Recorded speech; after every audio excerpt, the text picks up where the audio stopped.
آقا علیہ السلام کی محبت کا بھی مرکز ہے۔ نعت خوانی کی صورت میں آقا علیہ السلام کی محبت سے لبریز ہو کر آپ یہاں سے جاتے ہیں۔ یہ تصوف کا بھی مرکز ہے اور یہ مرکز علم بھی ہے، یہاں سے علم کی دولت بھی آپ لے کر جاتے ہیں۔ اہل بیت کی محبت بھی یہاں سے ملتی ہے اور صحابہ کرام کی محبت بھی یہاں پر بیان ہوتی ہے۔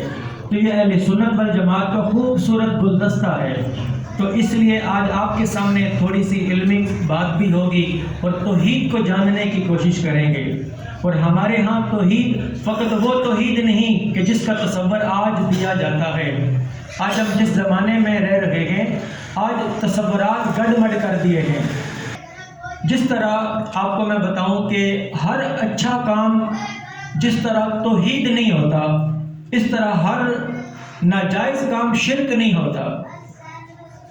ہمارے ہاں کوئی بھی ناجائز کام جب دیکھا جاتا ہے تو اس کو شرک کے زمرے میں ڈال دیا جاتا ہے، یعنی کہ لوگوں کو مغالطے میں ڈال دیا، شبہات کے اندر ڈال دیا، تشکیک و التباس کے اندر ڈال دیا گیا۔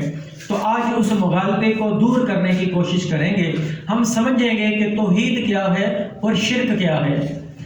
توحید کا لغوی معنی کیا ہے؟ توحید وحدت سے بنا ہے، جس کے معنی ہے ایک کو ماننا اور ایک سے زیادہ ماننے کا انکار کرنا۔ آپ بولیں کیا؟ توحید وحدت سے بنا ہے۔ وحدت کہتے ہیں ایک کو، یعنی کہ ایک کو ماننا اور ایک سے زیادہ ماننے کا انکار کرنا، یہ عقیدہ توحید ہے۔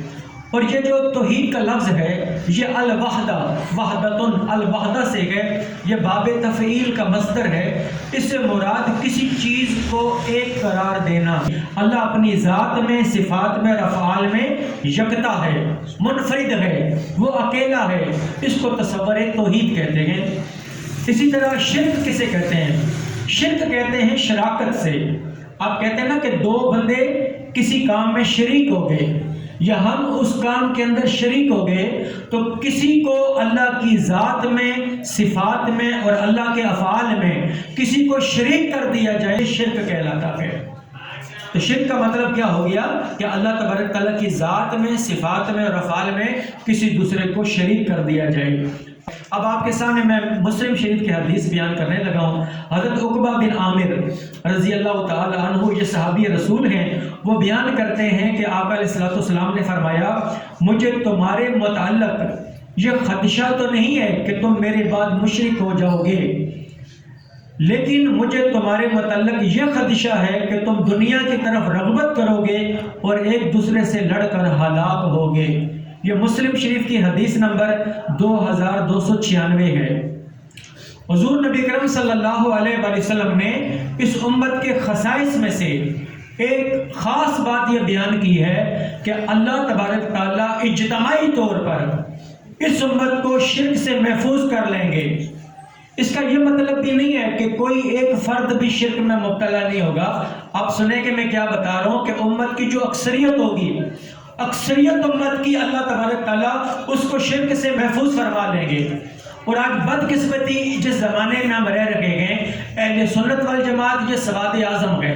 سواد اعظم کہتے ہیں جو امت مسلمہ کا اکثریتی حصہ ہے، جو سب سے زیادہ لوگ پوری دنیا میں، احناف، شوافی، حنابلہ اور موالک، حنفی، شافعی، حنبلی، مالکی جب آپ سنتے ہیں، اہل سنت والجماعت پوری دنیا میں سب سے زیادہ یہ 80% لوگ ہیں۔ اور یہ جو سواد اعظم ہے، اس کو نادان لوگ، اب آقا علیہ السلام نے کیا فرمایا کہ امت کی اکثریت کو شرک سے محفوظ کر لیا گیا ہے۔ تو اس امت کا جو فتنہ ہے وہ فتنہ مال و دولت ہے، اور مال و دولت کی ہوس ہے، یعنی کہ یہ لوگ دنیا کے پیچھے پڑیں گے، دنیا کی ہوس، دنیا کا لالچ، اس کے پیچھے پڑیں گے اور یہ ہلاک ہو جائیں گے۔ مگر امت کی اکثریت کو شرک سے محفوظ کر دیا گیا ہے۔ لیکن ہمارے ہاں جہالت کی وجہ سے جو جماعت اکثریتی ہے، سواد اعظم ہے، اس کو مشرک بنا دیا گیا ہے۔ اس پر مشرک کا فتویٰ لگا دیا جاتا ہے کہ بھائی یہ لوگ تو مشرک ہیں۔ تو یہ بہت بے احتیاطی کی بات ہوتی ہے، یعنی کہ یہ وہ بنیادی فتنہ ہے جس نے امت کو پارا پارا کر دیا ہے۔ یہ ہمیں سمجھنا ہوگا اہل سنت والجماعت کے لوگوں کو۔ ایک بات اور میں بتاؤں کہ یوں سمجھیں کہ توحید اور شرک یہ دو متضاد چیزیں ہیں۔ مثال کے طور پر اگر روشنی توحید ہے، میں مثال دے رہا ہوں، اگر روشنی توحید ہے تو شرک اندھیرا ہوگا، اگر توحید دن ہے تو شرک رات ہوگی۔ سمجھ آ گئی نا؟ یہ دو متضاد چیزیں ہیں۔ جو لوگ ہر ناجائز چیز کو شرک میں ڈال دیتے ہیں، آپ پوچھیں گے کہ مجھے بتائیں کہ توحید کی کون سی شرک کے خلاف میرا یہ عمل ہے، یا توحید کی کون سی شرک کے خلاف یہ میرا عقیدہ ہے، تاکہ اس کی خلاف ورزی کرنے پر آپ نے مجھ پر شرک کا فتویٰ لگایا ہے۔ ٹھیک ہے نا؟ لوگوں کو پہلے تو معلوم ہی نہیں ہے کہ توحید ہے کیا۔ لوگوں نے موٹی تقسیم ایک سن رکھی ہے۔ موٹی تقسیم کیا ہے؟ اللہ کی ذات میں، اللہ کی صفات میں اور اللہ کے افعال میں اگر کسی دوسرے کو شریک کر دیں گے تو وہ شرک ہو جائے گا۔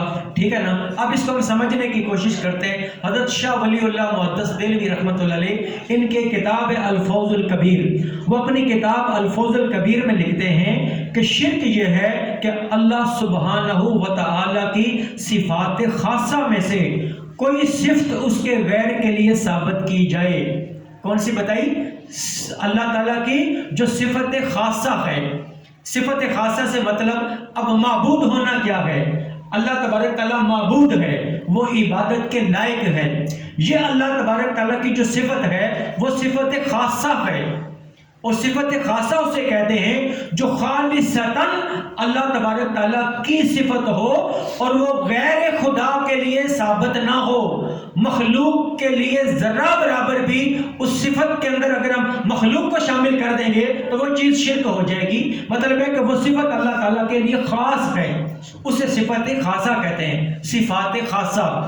اب بعض صفات ایسی ہیں جو صفات مشترکہ ہیں، بعض صفات مخلوق کے لیے بھی ہیں اور اللہ کے لیے بھی ہیں۔ جو صفت اللہ تبارک تعالیٰ نے اپنے لیے بیان کی ہے وہی صفت مخلوق کے لیے بھی ہے، لیکن وہ شرک نہیں کہلائے گی، اس لیے کہ اللہ تبارک تعالیٰ کے لیے وہ جو صفت استعمال ہوئی ہے وہ صفت اللہ تبارک تعالیٰ کے لیے ذاتی حیثیت میں ہے اور مخلوق کے لیے عطائی حیثیت میں ہے۔ اللہ تبارک تعالیٰ کے لیے وہ صفت اللہ کی شان کے مطابق ہے، اللہ تعالیٰ کی شان الوہیت کے مطابق ہے، اور مخلوق کے لیے وہ صفت جب استعمال کی جاتی ہے تو وہ شان عبدیت کے مطابق ہے۔ اللہ تبارک تعالیٰ کے پاس وہ جو صفت ہے، کوئی شخص، کوئی ذات اللہ سے وہ صفت سلب نہیں کر سکتی، اور مخلوق کو اللہ تبارک تعالیٰ نے جو صفت عطا کی ہے اللہ جب چاہے وہ صفت کو اللہ پاک سلب کر سکتا ہے۔ تو یہ فرق ہو گیا۔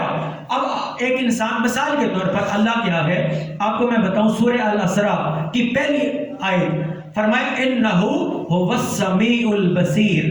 آپ پڑھیں انہ هو السمیع البصیر، بے شک وہ کون ہے؟ وہ سمیع ہے، سننے والا، اور وہ کون ہے؟ بصیر ہے، دیکھنے والا۔ یہ کس کی صفت ہوگی؟ بولے اللہ پاک کی صفت ہوگی، کیا؟ سمیع اور بصیر۔ اب اللہ تبارک تعالیٰ نے انسان کے لیے قرآن مجید میں سورہ دہر کی آیت نمبر 2 ہے، سورہ دہر میں فرمایا فَجَعَلْنَاهُ سَمِيعًا بَصِيرًا، اس انسان کو سننے والا اور دیکھنے والا بنایا ہے۔ اب بتائیں کہ جس قرآن میں اللہ کے لیے صفت سمیع اور بصیر بیان کی گئی ہے، اسی قرآن مجید میں اللہ تبارک تعالیٰ نے مخلوق کے لیے بھی صفت سماعت اور صفت بصارت، سمیع اور بصیر ہونا بیان کیا ہے۔ تو آپ لوگوں نے کوئی ایسا شخص جو ہر بات کو آپ کو کہتے ہیں نا کہ یہ جو آپ غوث کہتے ہو عبد القادر جیلانی رحمۃ اللہ علیہ کو، غوث تو اللہ کی ذات ہے، تم نے عبد القادر جیلانی رحمۃ اللہ علیہ کو غوث کہہ دیا۔ یا سید علی حجویری کو آپ داتا کہتے ہیں، وہ کہتے ہیں کہ داتا تو اللہ کی صفت ہے، تم نے مخلوق کے لیے لفظ داتا استعمال کیا، یہ تو شرک ہو گیا۔ تو آپ اس کو پکڑیں، آپ اسے کہیں کہ داتا اور غوث کی صفت یہ اللہ تبارک تعالیٰ کی صفات خاصہ نہیں، یعنی کہ صفت کی ماہیت میں فرق ہوتا ہے، کچھ صفات خاصہ ہیں اور کچھ صفات مشترکہ ہیں۔ آپ بولیں کہ یہ صفات خاصہ نہیں، یہ صفات مشترکہ ہیں، وہ اللہ تبارک تعالیٰ کے لیے بھی استعمال ہوتی ہے، مخلوق کے لیے بھی استعمال ہوتی ہے۔ اللہ تبارک تعالیٰ کے لیے جب اس صفت کو استعمال کیا جائے گا تو وہ اللہ کی شان الوہیت کے مطابق، اللہ کی شان کے مطابق استعمال ہوگی، اور جب مخلوق کے لیے استعمال ہوگی تو وہ بندے کی شان کے مطابق، شان ابدیت کے مطابق بیان ہوگی۔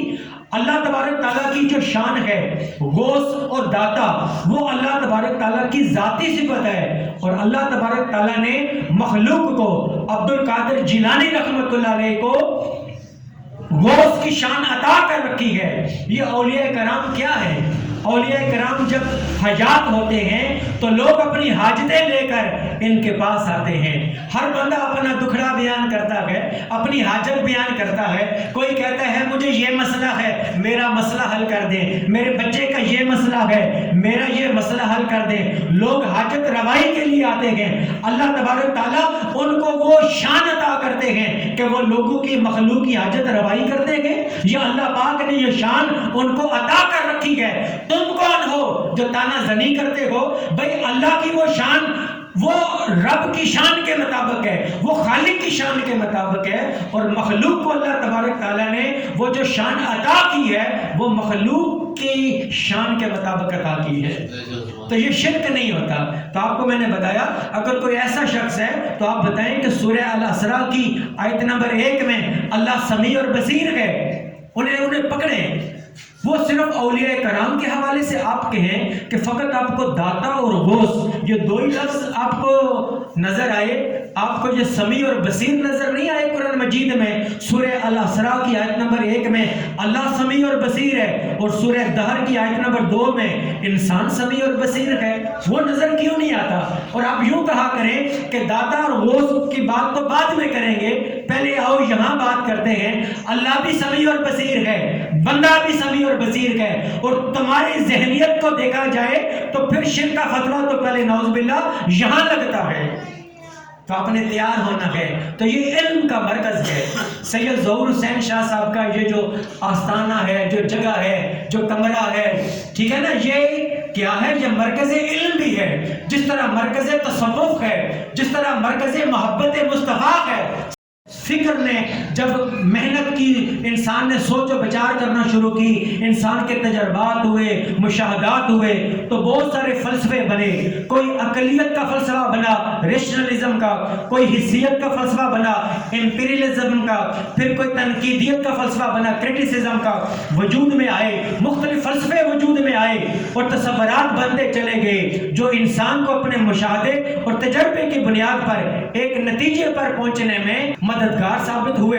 پھر انسان کا جو تفکر کا عمل تھا، سوچنے کا عمل تھا، وہ آگے بڑھتے آج ہم آ جائیں۔ آج سائنس کا دور ہے، ٹیکنالوجی کا دور ہے۔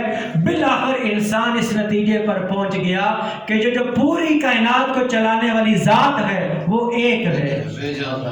وہ جو ایک ذات ہے جو پوری کائنات کو چلا رہی ہے۔ یہ سارے لوگ جو سائنٹسٹ ہیں آج کے زمانے کے اندر، وہ اس بات پر پہنچ گئے کہ وہ جو کائنات کو چلانے والی، وہ جو سپریم پاور ہے، جو الٹیمیٹ ریالٹی ہے، جو حقیقت ہے، وہ ذات ایک ہے۔